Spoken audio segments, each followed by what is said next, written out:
This is exactly the colour scheme that I remember you from. Really? Yeah, it's like being in a time machine. I've always been this colour, Dan. It's not a Oh, that's awkward. That's awkward. Oh, touché. I tell you what, every time he does something that goes viral. Every time. Every time. How do you do it? I love you, Andy. He does. So let's talk about The Man Who Invented Christmas. Yes. It's your new film. And it's the story of Charles Dickens and how he wrote A Christmas Carol. Yes, in 6 weeks. And for no apparent reason, decided he wanted to write a Christmas book where no one was particularly celebrating Christmas in that way at that time. And, yeah, under a huge amount of pressure. 4 kids, one on the way, mounting debt, but this huge social conscience, and saw what was going on in the society around him and the rise of rampant industrial capitalism. He was very angry. The publishers thought he was mad. He thought he couldn't do it, and so he decided, you know, pretty much to self-fund it. He was the sort of first Kickstarter, really. Amazing. And, yeah, he was like, I'll just put this together and I will sell it. And, you know, it's a blessed inspiration is what they called it in the, you know, one of the first great reviews. And it really was. It was something that touched the world. And it's, you know, you think of the character of Scrooge even and how he's transcended the book.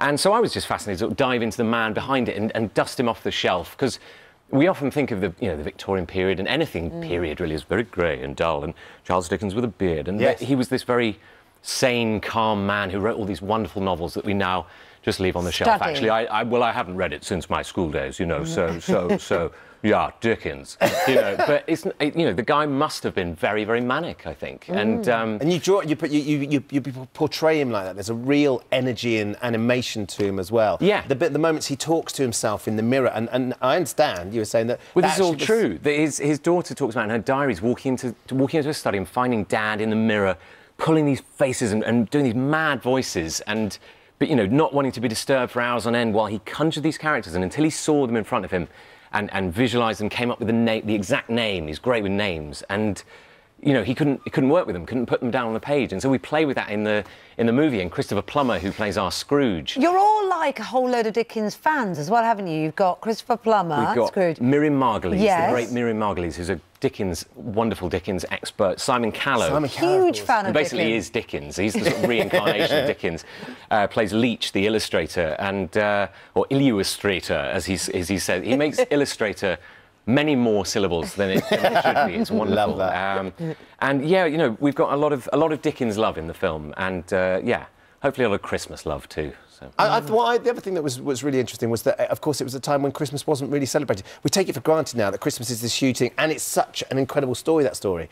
And all the way through, he's trying to work out what happens to Tiny Tim, and it's the advice he gets from everybody else as to changes the end of the book. Yes, yeah, and the input that he had from his friends around him, and just really how he sort of hammered out these stories and came up against these blocks, and how he overcame that. And it's as much about the creative and artistic process as it is about Christmas. But, you know, it happens that he saw something in that midwinter festival that he could hang this very humanist tale, really, and it's full of hope, full of love.